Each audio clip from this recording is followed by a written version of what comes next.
Cement machinery. तो उसके बाद जब पेट्रोल बम आगजनी की घटनाएं शुरू हुई और उसके बाद भी टीमें पीछे नहीं हटी, तो थर्ड स्टेप में उस मॉब जो था, अराजक तत्व, उनके द्वारा थाने का घेराव किया गया। थाने में हमारे मजिस्ट्रेट थे, हमारे पुलिसकर्मी थे, हमारे ऑफिसर्स थे, हमारी कुछ मशीनरी थी, टीमें थी, असला था, बहुत सारी चीजें थी। तो थाने को घेरा गया। थाने के अंदर जो लोग बैठे हुए थे उनको बाहर नहीं निकलने दिया गया। उन पर पहले पथराव किया गया, फिर पेट्रोल बम फेंके गए। थाने के बाहर खड़े वाहनों में आग लगा दी गई। उसका जो धुआं था आगजनी का, वो धुआं सारा थाने में भर गया और अंदर जो ऑफिसर्स थे उनको सफोकेशन होने लगा। तो पहले अनाउंस करा गया, आंसू गैस के गोले छोड़े गए, अनाउंस करा गया लाउड स्पीकर पर कि आप लोग डिस्पर्स हो जाएं, अन्यथा हमको बल प्रयोग करना पड़ेगा।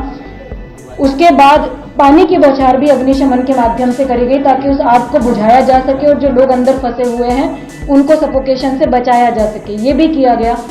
उसके बाद भी जब वो मॉब डिस्पर्स नहीं हुआ तो कुछ जगह से ये सूचना आई कि जो रिवॉल्वर होते हैं या वैध या अवैध है वो सब जांच का विषय है। जो भी असलहे हैं, जो भी आर्म्स हैं, उनके माध्यम से कुछ फायरिंग स्टार्ट करी गई थाने पर डायरेक्टली, थाने में अंदर जो टीमें थी उन पर डायरेक्टली।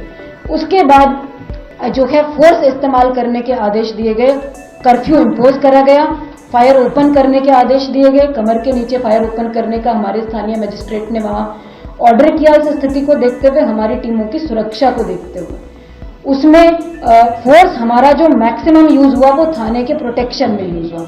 बाकी जगह पर ज्यादा फोर्स यूज करे बिना सिर्फ अपने आप को असर्ट करते हुए, अपने आप को प्रोटेक्ट करते हुए, कि ये कोई आइसोलेटेड एक्टिविटी नहीं थी, ये कोई एक ही परिसंपत्ति को टारगेट करके करी हुई एक्टिविटी नहीं थी। ये पूरे काफी लंबे समय से हल्द्वानी के अंतर्गत सरकारी परिसंपत्तियों को अलग अलग क्षेत्रों में बचाने का, सुरक्षित करने का, अतिक्रमण मुक्त कराने का अभियान चल रहा है।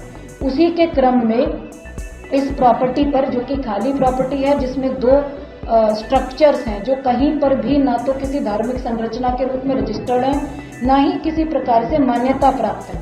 उन स्ट्रक्चर्स को कुछ लोग मदरसा कहते हैं, कुछ लोग उसको नमाज स्थल कहते हैं, लेकिन उसका विधिक रूप से दस्तावेजों के अंतर्गत कोई अस्तित्व वर्तमान में नहीं है। उनको हमने खाली कराया, जो ओपन स्पेस था उसका कब्जा ले लिया गया और एक नोटिस परिसंपत्तियों पर, स्ट्रक्चर्स पर चस्पा करा गया, क्योंकि कथित रूप से ये एरिया मलिक का बगीचा नाम से जाना जाता है, जबकि कागजों में जो डॉक्यूमेंट्स हैं, दस्तावेज हैं नगर निगम के, वहां मलिक का बगीचा के नाम पे दर्ज नहीं है, नगर निगम की नजूल भूमि के रूप में दर्ज है।